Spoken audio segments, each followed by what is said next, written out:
Police में भर्ती होने के लिए हाइट, वेट और चेस्ट का मेजरमेंट बहुत मायने रखता है, क्योंकि मेहनत करके लिखित परीक्षा, फिजिकल और यहाँ तक कि मेडिकल भी पास कर लिया जाता है। लेकिन हाइट और वेट में थोड़ा भी कम हुआ तो सारी करी कराई मेहनत धरी रह जाती है और कैंडिडेट को बाहर का रास्ता देखना पड़ता है। तो इसलिए हाइट, वेट और चेस्ट के बारे में अच्छी तरह से जान लीजिए, उसके बाद ही दरोगा बनने का सपना देखिएगा। और दोस्तों, आज की ये वीडियो सिर्फ स्पेशली लड़कियों के लिए होने वाली है, इसलिए लड़कियों वीडियो को पूरा देखिएगा।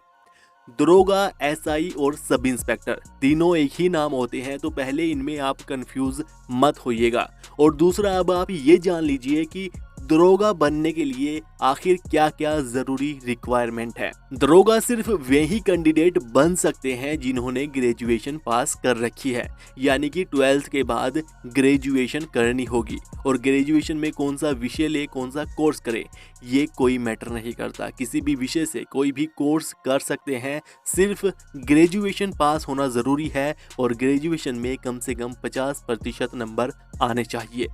इसके साथ ही उम्र भी बहुत मैटर करती है। जनरल कैटेगरी वाले कैंडिडेट की उम्र 21 से 28 के बीच और ओबीसी, एससी, एसटी वालों की उम्र 21 से 30 साल के बीच में होनी चाहिए, तभी दरोगा बना जा सकता है।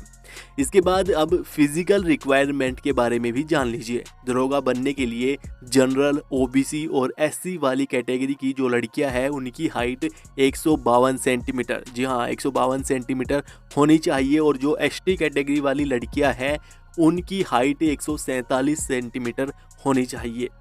इसके साथ ही लड़कियों का वजन 40 से 45 किलोग्राम के बीच में होना चाहिए, तो इस बात का बहुत ध्यान रखिएगा।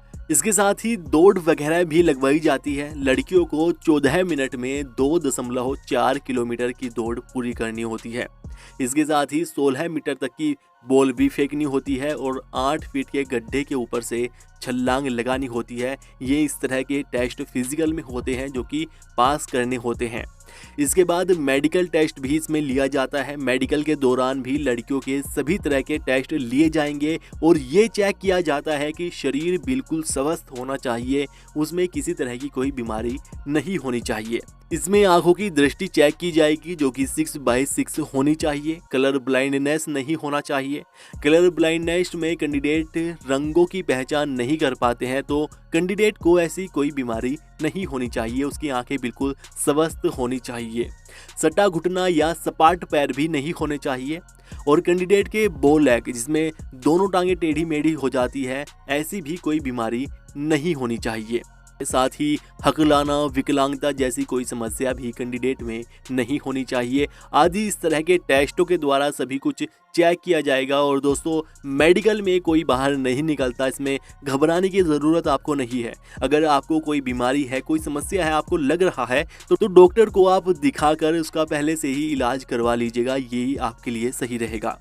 तो दोस्तों, इन सभी टेस्टों के साथ ही लिखित परीक्षा भी पुलिस भर्ती में ली जाती है और लिखित परीक्षा सबसे शुरुआत में होती है और उसके बाद ही फिजिकल और बाकी के टेस्ट लिए जाते हैं। तो सबसे पहले लिखित परीक्षा पास करनी होती है और उसमें Hindi, general knowledge, general awareness और अर्थमेटिक एबिलिटी के प्रश्न पूछे जाते हैं। ये 300 से 350 नंबर तक का पेपर होता है। वैसे दोस्तों, पुलिस भर्ती राज्य स्तर पर होती है, इसलिए अलग अलग राज्यों के हिसाब से एग्जाम में थोड़ा बहुत बदलाव भी हो सकता है, तो उसका आपको ध्यान रखना होगा। तो लड़कियों के लिए दरोगा बनने में हाइट और वेट का इस तरह से क्राइटेरिया रहेगा। और आप हमें नीचे अपने राज्य का नाम बताइएगा, जिससे कि हम आपके राज्य के ऊपर भी एक कंप्लीट वीडियो बना सके, जिससे कि आपको और आसानी हो जाएगी, ज़्यादा समझ में आ जाएगा। बाकी वीडियो को लाइक कीजिएगा, शेयर कीजिएगा और ऐसी ही और वीडियोज़ के लिए चैनल को सब्सक्राइब करके बेल आइकन दबा लीजिएगा।